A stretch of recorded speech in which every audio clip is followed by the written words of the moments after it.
ভ্রমণ নিষেধাজ্ঞা উঠে যাওয়ায় দেশের অন্যতম পর্যটন স্পট রাঙামাটির সাজেক ভ্যালি মুখরিত হয়ে উঠেছে পর্যটকদের পদচারণায়। পাহাড়, আকাশ আর সবুজের এই মিলন মেলা মন কেড়ে নিচ্ছে ভ্রমণ পিপাসুদের। ব্যস্ত জীবনকে ফেলে প্রাকৃতিক সৌন্দর্যের এই লীলাভূমিতে অরণ্য আর মেঘের হাতছানিতে পর্যটকরা খুঁজে নিচ্ছেন প্রশান্তি।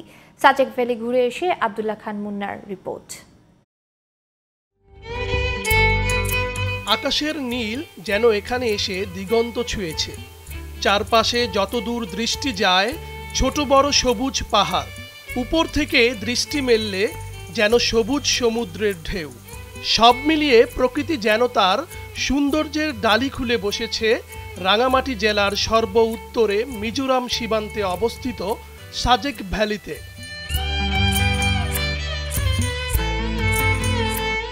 এমন ভূস্বর্গে মেঘের হাতছানিতে বরাবরই আকৃষ্ট হন পর্যটকরা। সেই সাথে পাহাড়ের বুক চিরে পিচ ঢালা পথের বাঁকে আদিবাসীদের বাড়ি ও দৃষ্টিনন্দন কটেজ। কংলাক পাহাড়, লোসাই গ্রাম অসাধারণ। আসলে এখানে এসে যে প্রাকৃতিক সৌন্দর্য উপভোগ করা যায় যার কোনো তুলনাই নেই।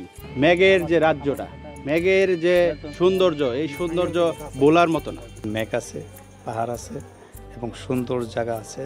সাজেক ভ্যালিতে যেমন বৈচিত্র্যময় পাহাড়ি খাবার, তেমনি বৈচিত্র্যময় থাকার জায়গাগুলো। কোথাও পাহাড়ের বুকে, কোথাও গিরিখাতে, কোথাও পাহাড়ের পাদদেশে বৈচিত্র্যময় আবাসন বাড়তি মাত্রা যোগ করে ভ্রমণে। সাজেকের বিভিন্ন রিসোর্টের পক্ষ থেকে বিভিন্ন ধরনের অফার প্রচারণা চালাচ্ছি যাতে পর্যটকরা এখানে আসার জন্য আগ্রহী হয়। রাঙামাটিতে অবস্থিত হলেও সাজেকের যাতায়াতের সুবিধা খাগড়াছড়ি হয়ে। এক সময় চাঁদের গাড়ির উপর নির্ভরশীলতা থাকলেও সময়ের সাথে বেড়েছে অন্যান্য বাহনের সংখ্যাও।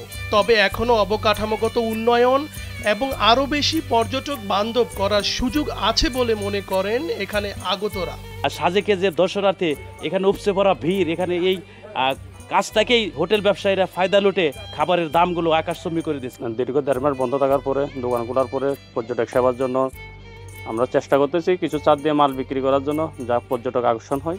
প্রতিবেশী অনেক দেশের চেয়ে পর্যটন শিল্পে এখনও অনেকটাই পিছিয়ে বাংলাদেশ। তাই বাংলাদেশের দার্জিলিং খ্যাত সাজেক ভ্যালি নিয়ে আরও কিছু উদ্যোগ দেশের পর্যটন খাতে যোগ করতে পারে নতুন মাত্রা। আব্দুল্লাহ খান মুন্না, জিটিভি নিউজ, সাজেক, রাঙামাটি।